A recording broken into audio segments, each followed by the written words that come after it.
Welcome back to आओ सीखिए आज। आओ सीखिए आज के चैनल में आप सभी का स्वागत है। ये हमारा फ़ोन नंबर है। अगर आप हमारी कोचिंग ज्वाइन करना चाहते हो तो इस नंबर पे कॉल कर सकते हैं। चलिए क्लास शुरू करते हैं। हेलो फ्रेंड्स, तो आज का जो क्वेश्चन है वो है शिक्षक दिवस कब मनाया जाता है, यानी टीचर डे कब मनाया जाता है। तो देखिए, मैंने पहले जो वीडियो में क्वेश्चन पूछा था उसका आंसर जिन्होंने सही दिया है उनका वीडियो के लास्ट में नाम दिखाया जाएगा। और अगर आप भी चाहते हैं कि आपका नाम भी इस वीडियो में आए, यानी इसमें नहीं, इससे जो नेक्स्ट वीडियो डालूंगी उसमें, तो आप इसका आंसर सही दीजिए और जल्दी दीजिए, क्योंकि लास्ट में देते हो तो प्रॉब्लम हो जाती है और वीडियो बन चुकी होती है। इसलिए आप लोग जल्दी आंसर दें और लाइक और शेयर ज़रूर कीजिए, और कोई क्वेश्चन हो तो वो ज़रूर पूछें। ओके फ्रेंड, वीडियो ज़रूर अच्छी लगेगी, पूरी देखिए। हेलो फ्रेंड्स, आज की वीडियो बहुत ही खास है, क्योंकि आज सबसे पहले तो आप ये रूल्स देख लीजिए क्या लिखा है। ए वाई को ए पढ़ते हैं, तो ये याद रखिएगा। मैं सबसे पहले रूल्स इसलिए बता रही हूँ क्योंकि हम जो बुक पढ़ेंगे उसमें आपको ये रूल्स याद होना ज़रूरी है। तो नियम अगर आपको याद है तो आप बुक्स को आसानी से पढ़ सकते हैं। और दूसरी बात, सबसे खास बात ये है कि इस वीडियो में मैं आपको जो लंबे लंबे वर्ड होते हैं, जो लॉन्ग वर्ड होते हैं, उनको भी पढ़ना सिखाऊंगी, वो भी बहुत ही सिंपल तरीके से। तो चलिए, और भी अच्छी चीज़ें आपको सीखने को मिलेगी। तो पहले इसको सीख लेते हैं। अब देखिए, यहाँ पर पी है। पी को हम पा पढ़ते हैं, आपको पता ही होगा। अगर आप नहीं जानते हैं तो जान लीजिए, पी को पा पढ़ते हैं। और ए वाई को ए की मात्रा, जैसे कि मैंने अभी आपको बताया। तो क्या बन गया ये? प ए। तो क्या बन गया? पे। तो इस तरीके से आपको मिलाना है और पढ़ना है। इसी तरीके से एस को सा पढ़ते हैं और ए वाई को ए की मात्रा यानी से। डब्ल्यू को वा पढ़ेंगे, ठीक है, कहीं भी डब्ल्यू आए तो डब्ल्यू को वा पढ़ना है, ए वाई को ए की मात्रा। कहीं भी ए वाई आएगा तो आपको ए ही पढ़ना है, इसके सिवा कुछ और नहीं पढ़ना है आपको, ये याद रखिएगा। तो ये वे हो गया। एल को ला पढ़ते हैं और ए वाई का ए की मात्रा यानी ले। तो यहाँ तक आप समझ गए। अब आगे बढ़ते हैं। बी को वा पढ़ रहे हैं, आर को रा पढ़ रहे हैं, ए वाई को ए की मात्रा ब्रे। इसी तरीके से वी को वा पढ़ रहे हैं, ए वाई को ए की मात्रा यानी वे। तो यहाँ पर आप समझ गए। और मैंने देखिए हिंदी लिख रखी है, मैंने आपकी इसकी हिंदी इसलिए लिखी है ताकि अभी मैं आपको बुक पढ़ना सिखा रही हूँ। तो अगर आप इंग्लिश में कंफ्यूज हो जाए तो हिंदी को पढ़ के समझ सके, ठीक है। अब देखिए, डी को डा पढ़ रहे हैं और ए वाई को ए की मात्रा यानी डे। इसी तरीके से एच को हा पढ़ रहे हैं, ए वाई को ए की मात्रा यानी हे। तो कितना सिंपल है। आप भी कोशिश करिए मेरे साथ पढ़ने की। अगर आप कोशिश करेंगे, पढ़ेंगे तो बहुत इजी से। ये मैं मानती हूँ कि जो और वीडियो उसमें थोड़े रूल्स हार्ड होते हैं, बट जो ये वाली वीडियो इसमें सिंपल है। ए वाई को ए की मात्रा पढ़ना है तो आप बहुत आसानी से समझ सकेंगे। देखिए, सी को का पढ़ते हैं, एल को ला पढ़ते हैं, ए वाई को ए की मात्रा क्ले। इसी तरीके से पी को पा पढ़ते हैं, आर को रा पढ़ते हैं, ए वाई को ए की मात्रा यानी प्रे। तो इसी तरीके से आपको पढ़ना है, ठीक है। आपके लिए बहुत सिंपल है। पी को पा, आर को रा, ए वाई को ए की मात्रा। कितना सिंपल हो गया ना, क्योंकि रूल्स पता है आपको। अब देखिए, टी को टा पढ़ते हैं, आर को रा पढ़ते हैं और ए वाई को ए की मात्रा यानी ट्रे। इसी तरीके से पी को पा पढ़ते हैं, एल को ला पढ़ते हैं, ए वाई को ए की मात्रा यानी प्ले। याद सही से देख लीजिए, समझ लीजिए। कुछ प्रॉब्लम है तो कमेंट बॉक्स में आंसर दूंगी मैं। अगर आपको कोई भी वीडियो मुझसे चाहिए हो जो आपको देखना चाहते हैं पढ़ाई के संबंधी, तो आप मुझसे बोल सकते हैं। मैं आपको उस वीडियो का लिंक शेयर कर दूंगी और आप उसे आसानी से देख सकते हैं। चलिए, आप ये पढ़ लेते हैं। एस को शाह पढ़ रहे हैं, पी को पा पढ़ रहे हैं, आर को रा पढ़ रहे हैं और ए वाई को ए की मात्रा यानी स्प्रे। इसी तरीके से डब्ल्यू को वा पढ़ रहे हैं, ए वाई को ए की मात्रा यानी वे। वी को वा पढ़ रहे हैं, ए वाई को ए की मात्रा पढ़ते हैं तो वे हो गया। डी को डा पढ़ रहे हैं, ए वाई को ए की मात्रा यानी डे हो गया। तो मैंने काफ़ी सारे वर्ड इसलिए रखे हैं ताकि आप आसानी से पढ़ सकें। तो यहाँ तक हम समझ गए। आप समझ गए होंगे आसानी से किस तरीके से आपको पढ़ना है। और ये याद रखिएगा, जब आप पढ़ रहे हो तो ये मत सोचिए कि बहुत मुश्किल है, मैं नहीं कर सकता या नहीं कर सकती हूँ। देखिए, जब आप सीखेंगे तभी तो आपको आएगा ना। और जब आप जो चीज़ सीख जाते हैं वो आपको आसान लगती है। तो आसान समझ के सीखिए प्लीज़, ताकि आपको आ सके। तो चलिए पढ़ते हैं। अब देखिए, जी को गा पढ़ रहे हैं क्योंकि जी के बाद ई नहीं है। अगर जी के बाद ई होता तो हम जी को जा पढ़ते। यहाँ पर ए है तो जी को गा पढ़ रहे हैं। ए वाई को एक ही मात्रा पढ़ते हैं तो गे। और जी के बारे में और अच्छे तरीके से समझना चाहते तो आप हमसे बोलिए, मैसेज कीजिए, तो हम आपको कमेंट बॉक्स में मैसेज कीजिए, हम आपको वो वीडियो शेयर कर देंगे, ठीक है। नहीं तो आप खुद देख लीजिए, अगर आपको नहीं पता है तो मैं जल्दी से एक वीडियो शेयर करूंगी जिसमें आपको बताऊंगी किस तरीके से आप मेरी और वीडियो देख सकते हैं, क्योंकि काफ़ी लोगों को ये नहीं पता है, ठीक है। एन को ना पढ़ते हैं, ए वाई को एक ही मात्रा यानी ने। आर को रा पढ़ते हैं, ए वाई को एक ही मात्रा यानी रे। तो आपने सीखा अच्छे से आर को ए वाई यानी आर को क्या पढ़ते हैं और ए वाई को क्या पढ़ते हैं। अब देखिए, ए को आ पढ़ते हैं, आपको पता होगा। डब्ल्यू को वा पढ़ते हैं, ए वाई को एक ही मात्रा। तो इस तरीके से आप मिलाइए और पढ़ दीजिए, तो क्या हो गया, अ वे। यहाँ पर हिंदी लिखी है, आप खुद देख सकते हैं किस तरीके से आपको पढ़ना है। एफ को फा पढ़ते हैं, एल को ला पढ़ते हैं, ए वाई को एक ही मात्रा यानी फ्ले। तो इस तरीके से आपको पढ़ना है और इजी से सीखना है, ठीक है। तो देखिए, एस को सा पढ़ते हैं, एल को ला पढ़ते हैं और ए वाई को एक ही मात्रा यानी स्ले। इसी तरीके से डी को डा पढ़ते हैं और ई को यहाँ पर ई की मात्रा पढ़ा गया है और एल को ला और ए वाई को एक ही मात्रा यानी डी ले, डिले।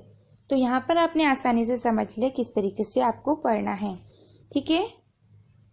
अब देखिए, यहाँ पर वी को वा पढ़ रहे हैं और ई को ई की मात्रा, टी को टा पढ़ रहे हैं और आर को रा पढ़ रहे हैं, जो टी के नीचे आप देख रहे हैं। ए वाई को एक ही मात्रा यानी बिट्रे और डी को डा पढ़ रहे हैं और ई को ई की मात्रा और सी को का पढ़ रहे हैं, ए वाई को एक ही मात्रा। तो आप इसे दोनों में से कुछ भी पढ़ सकते हैं, डके या डीके। आप डी को ड भी पढ़ सकते हैं और डी को डी भी पढ़ सकते हैं। तो इन दोनों में से कोई सा भी वर्ड आप पढ़ते हैं तो वो सही माना जाएगा, ठीक है। अब आगे बढ़ते हैं। तो यहाँ पर ओ को ओ पढ़ रहे हैं, के को का पढ़ रहे हैं और ए वाई को एक ही मात्रा यानी ओ के, जैसे हम बोलते हैं ओके। तो इस तरीके से आपको पढ़ना है। अब डी को डा पढ़ रहे हैं, आई को ई की मात्रा यानी डी और सा को सा पढ़ रहे हैं, पी को पा, एल को ला, ए वाई को ई की मात्रा यानी डिस्प्ले। समझे, डिस्प्ले आप पढ़ते भी हैं और मुंह से आपसे निकलता भी है। तो चलिए, यहाँ पर हमने पढ़ना सीखा, अब हम कुछ वर्ड मीनिंग सीख लेते हैं, क्योंकि देखिए पढ़ने के साथ साथ वर्ड मीनिंग सीखना भी बहुत ज़रूरी है, तभी हम बोलना और पढ़ना दोनों चीज़ सीख पाएंगे। तो चलिए सीखते हैं। बिहाइंड, बिहाइंड का मतलब होता है पीछे। क्या होता है, बिहाइंड यानी पीछे। तो ये वर्ड मीनिंग याद रखिएगा, बिहाइंड यानी पीछे, ठीक है। विसाइड, विसाइड यानी निकट यानी पास।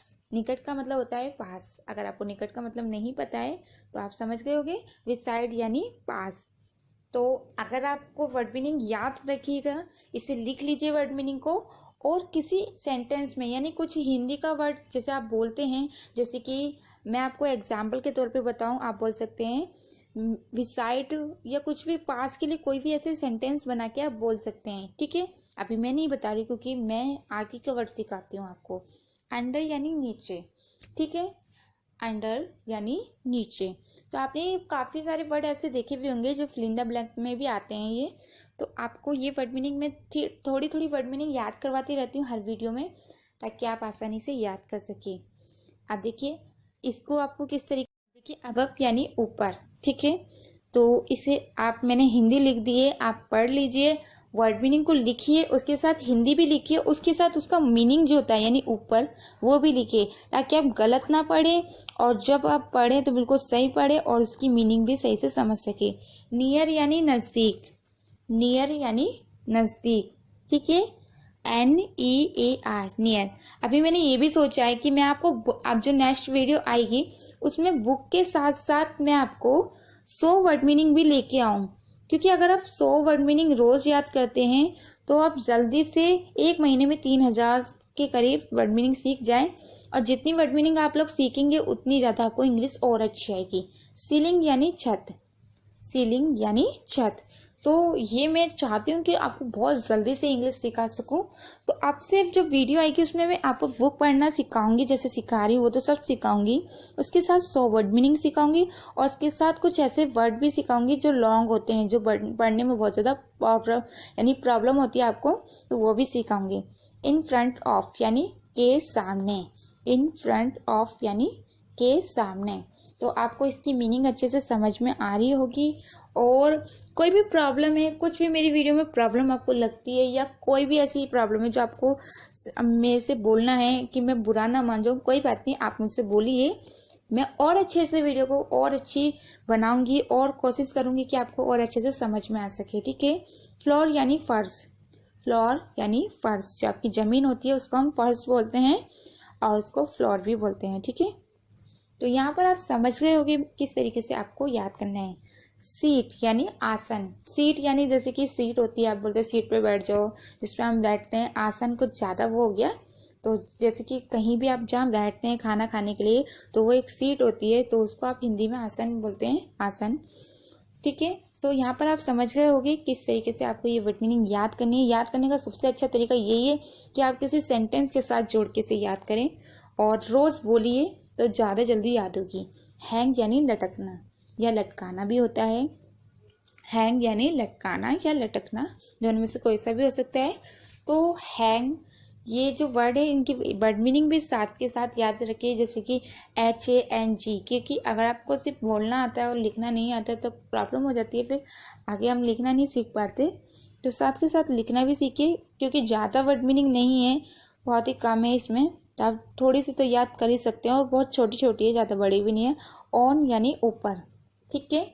ऑन यानी चालू करना भी होता है, पर यहाँ पर ऑन यानी ऊपर है, तो इसको याद कर लीजिएगा अच्छे से। ठीक है।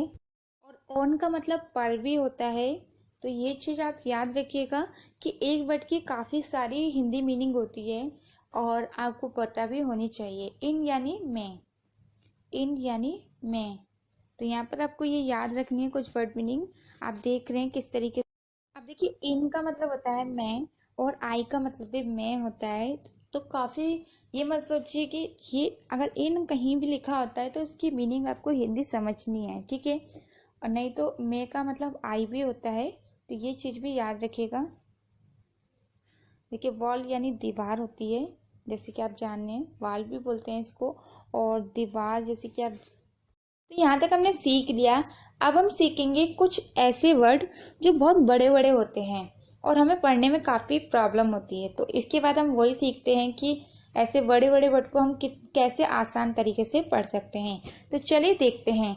अंडरस्टैंडिंग, यानी आप देख रहे हैं कि ये कितना बड़ा है, और जब आप पढ़ते हैं, यानी जिन्हें पढ़नी अच्छी आती है उनके लिए तो बहुत ईजी है, बट जिन्हें नहीं आती उन लोगों के लिए थोड़ी प्रॉब्लम हो जाती है। तो इस तरीके से आप पढ़ सकते हैं, यानी पहले UN यानी अन, फिर DER, अंडरस्टैंडिंग। तो इस तरीके से आप जैसे बड़ा पढ़े तो उसको 4 या 3 या 2, जहाँ तक आपको पढ़ना आता है वो पार्ट्स आप अलग कर सकते हैं और फिर इसको पढ़िए। जैसे कि मैंने कर रखा है यहाँ पर 4 में, तो पहले अंडरस्टैंडिंग। तो इस तरीके से जब आप पढ़ेंगे तो बहुत इजी से आपको पढ़ने में प्रॉब्लम नहीं होगी। इसी तरीके से देखिए, कम्युनिकेशन, कम्युनिकेशन, तो यहाँ पर दिख रहे हैं CO यानी को, फिर म्यूनिकेशन, कम्युनिकेशन, कम्युनिकेशन यानी व्यवहार होता है, हमारा व्यवहार किस तरीके का है, इसका मतलब ये होता है। तो आपको इस तरीके से अगर आप पढ़ते हैं, यानी थोड़ा ज़्यादा बड़ा नहीं है तो उसको 2 भाग में करके, यानी 2 पार्ट्स में करके कर सकते हैं। और जैसे अभी आप देख रहे हैं कितना बड़ा है, तो उसको इस तरीके से आप कर सकते हैं। अब देखिए, प्रोसेस यानी प्रोसेस, इन दोनों में से आप इसको कुछ भी पढ़ सकते हैं। तो इसमें मैंने क्या करा है, प्रो को अलग कर दिया और सेस यानी इसको अलग कर दिया है। प्रोसेस यानी प्रोसेस या प्रोसेस कुछ भी पढ़ सकते हैं। तो मैंने इसको इस तरीके से अलग किया है, तो अब इसको हम आसानी से पढ़ पाएंगे। क्योंकि प्रो तो हम पढ़ ही लेते हैं, क्योंकि 3 वर्ड का छोटा है, और बड़ा हो जाता है थोड़ा प्रॉब्लम होती है। अब सेस हम पढ़ लेंगे, तो प्रोसेस कितना इजी हो गया पढ़ना। तो इस तरीके से आप बड़े वर्डों को इस तरीके से पढ़िएगा तो आप बहुत आसानी से पढ़ सकते हैं। तो ये देखिए, अटेनमेंट यानी इसको किस तरीके से हमें करना है। तो यहाँ पर हिंदी लिखी हुई है, आप पहले ये पढ़ लीजिए। और इस तरीके से हमने क्या करा है, ये थोड़ा बड़ा वर्ड है और इसे पढ़ने में काफ़ी लोगों को प्रॉब्लम होती है। तो अटेन यानी इसको, अटेन को हमने अलग कर दिया, क्योंकि अटेन लोग आसानी से पढ़ लेते हैं, और मंट यानी से मंट पढ़ते हैं, मेंट नहीं पढ़ेंगे। तो अटेनमेंट, तो मंथ को अलग कर दिया है तो अटेनमेंट। तो इस तरीके से अगर हम जब इन दोनों को मिला देंगे तो क्या बन जाएगा, अटेनमेंट। तो कितना इजी हो गया ना। अगर आप इस तरीके से भी नहीं सीख पा रहे हैं तो मुझे बताइए, मैं इससे भी सरल तरीका आपको बताने की कोशिश करूंगी। पर उम्मीद करती हूँ कि आप इस तरीके से तो जरूर पढ़ लेंगे। अब देखिए इसको हम पढ़ते हैं। देखिए रिटोरिकल यानी इसको किस तरीके से पढ़ना है। काफ़ी लोगों के लिए अभी मैंने हिंदी लिख रखी है इसके साथ में, तो शायद आप आसानी से पढ़ रहे होंगे। बट अगर इसमें हिंदी नहीं होती ना तो आप आसानी से नहीं पढ़ पाते इसको। तो अब देखिए किस तरीके से पढ़ना है। आर एच ई को अलग कर दिया यानी री, और टोरी, फिर कल को अलग कर दिया है तो देखिए री टो री कल। अगर आप इसे 3 पार्ट्स में कर देते हैं तो कितना सिंपल हो गया ना। तो इसी तरीके से आपको बड़े वर्डों को पढ़ना है और कोशिश करनी है कि जल्दी से इंग्लिश सीखे। और ये मत सोचिए कि बहुत हार्ड है, ठीक है। अब एक और वर्ड ले लेते हैं, इसको पढ़ लेते हैं। एनवायरनमेंट। आप यहाँ पर देख रहे हैं किस तरीके से आपको पढ़ना है, पर्यावरण, यानी जो हमारा पर्यावरण होता है, ये वर्ड काफ़ी यूज़ होते हैं उसके लिए। तो आप इसको किस तरीके से पढ़ेंगे, पहले इन पढ़ लेंगे। उसके बाद पहले तो आप इस कोई भी वर्ड हो ना उसको पहले पार्ट्स में अलग कीजिए, यानी ऐसे नहीं कि आप पढ़ रहे हैं, पहले उसको अलग अलग लिख लीजिए, तभी आप इजी तरीके से पढ़ पाएंगे, ठीक है। तो इस तरीके से आपको पढ़ना होगा। और अगर रह गया है तो इसको पढ़ लेते हैं। अब देखिए इसको किस तरीके से पढ़। अब देखिए कॉम्प्लीमेंट यानी किसी को सम्मान करना या उसकी तारीफ करना होता है, ठीक है। तो इसको हम किस तरीके से पढ़ेंगे, पहले कॉम, COM, फिर प्ली, उसके बाद मंट, तो कॉम्प्लीमेंट। इस तरीके से आपको पढ़ना है। तो इसी तरीके से पढ़िएगा। और अगर मेरी वीडियो अच्छी लगी हो तो लाइक ज़रूर कीजिए और शेयर ज़रूर कीजिए, क्योंकि अगर आप कोई अच्छा काम करना चाहते हैं तो कोई अच्छा काम करो ना करो, पर किसी को एजुकेशन देना या किसी को पढ़ाना बहुत अच्छा काम होता है। तो उसे वीडियो शेयर कीजिए ताकि वो भी जल्दी से सीख सके। आप भी चाहते हैं कि हमारे देश में सभी लोग अच्छे से पढ़ सके, तो प्लीज़ सबको वीडियो शेयर ज़रूर कीजिए जिन्हें नहीं पढ़ना आता उनको, ठीक है। अब देखिए इसको पढ़ लेते हैं। अब देखिए स्ट्रक्चर पढ़ते हैं इसे। अब देखिए पहले हम पढ़ेंगे स्ट्र, फिर चर, ठीक है। चर्स पढ़ सकते हैं क्योंकि यहाँ पर एस मैंने लगा दिया है पर इधर एस नहीं है, तो ये एस को मत समझिए, अगर समझ भी लेंगे तो कोई नहीं, पर इसको याद रखिएगा यहाँ पर इसे किस तरीके से पढ़ना है। और इसका मतलब होता है बनावट, ठीक है। तो आप देखिए इसको किस तरीके से पढ़ना है, स्ट्रक्चर, स्ट्रक्चर, ठीक है। आसान तरीके से आप पढ़ सकते हैं। अगर आपको ये पसंद है तो बताइए, अगर नहीं और भी वर्ड आप चाहते हैं लॉन्ग तो मुझे बताइए कि इससे भी ज़्यादा और ज़्यादा वर्ड, और आप चाहते हैं कि मैं बुक पढ़ने के साथ साथ 100 वर्ड मीनिंग भी आपको पढ़ना सिखाऊं रोज रोज नहीं, तो जो मैं वीक में एक बार मैं वीडियो अपलोड करती हूँ, तो वीक में एक बार अगर मैं 100 वर्ड मीनिंग आपको सिखाती हूँ तो आपको कोई प्रॉब्लम नहीं होगी। वो भी इंग्लिश पढ़ने के साथ साथ, यानी बुक पढ़ना भी सिखाऊंगी और उसके साथ वो भी सिखाऊंगी। तो चलिए पहले पढ़ लेते हैं। यहाँ पर देखिए इंटरप्रिटेशन पढ़ रहे हैं हम। और देखिए पहले इंटर लिखा हमने, फिर प्री लिखा और इसके बाद टेशन, तो इंटरप्रिटेशन। तो इस तरीके से बहुत ईजी है। जब शुरू में आप पढ़ोगे तो देखिए आपको कुछ हार्ड सा लगेगा, इंटरप्रिटेशन थोड़ा हार्ड सा लग रहा है, और जब आप इसे 3 पार्ट्स में करोगे तो आपको इजी लगने लगेगा, ठीक है। अब यहाँ पर हम पढ़ेंगे कम्युनिकेटर यानी सूचना देने वाला। तो यहाँ पर देखिए पहले हमने क्या लिखा, कम्युनिकेटर, कम्युनिकेटर, कम्युनिकेटर, कम्युनिकेटर। तो इस तरीके से आपको कम्युनिकेटर पढ़ सकते हैं आप, और अब इजी लगेगा और ये भी याद रहेगा कि इसका मतलब क्या होता है, सूचना देने वाला, ठीक है। आप देखिए इस वाले वर्ड को पढ़ते हैं और इजी तरीके से पढ़ते हैं। तो अब ये लास्ट वर्ड है, यहाँ पर आप देख रहे हैं, यहाँ पर हमने डी और फिर वे, फिर लप, डिवेलप, फिर मंट पढ़ा है। और क्योंकि यहाँ पर इसे मेंट नहीं मंट पढ़ते हैं। और इसके साथ साथ अब जो आने वाला है वो है जिन्होंने पिछली वीडियो में सही आंसर दिया था उनके नाम। तो राइट आंसर था न्यू दिल्ली यानी नई दिल्ली। काफ़ी सारे लोग ने दिल्ली बोला इसलिए वो नहीं आ पाए, और वैसे मैंने कोशिश करी कि सभी लोगों के नाम ला सकूं, बट जिन्होंने लेट आंसर दिया है, यानी अभी आंसर दिया होगा और मेरी वीडियो बन चुकी होगी उसके बाद आंसर दिया होगा, तो उनके लिए मैं माफ़ी चाहती हूँ। पर आप जल्दी से अब जो मैंने क्वेश्चन पूछा है उसका आंसर दीजिए और फिर उसके बाद आपका नाम भी जल्दी ही आएगा। पर कमेंट जल्दी दीजिएगा ताकि आंसर जल्दी दीजिए, ताकि आप जल्दी से आपका नाम इसमें आ सके। ज़्यादा लेट मत कीजिएगा, ताकि अगर आपका ज़्यादा लेट होगा तो वीडियो अगर बन चुकी होगी तो आपका नाम नहीं आ पाएगा। तो ये उन सभी के नाम है, आप देख सकते हैं, जो जीते हैं और जिनका आंसर सही था। तो प्लीज़ उम्मीद करती हूँ ये वीडियो अच्छी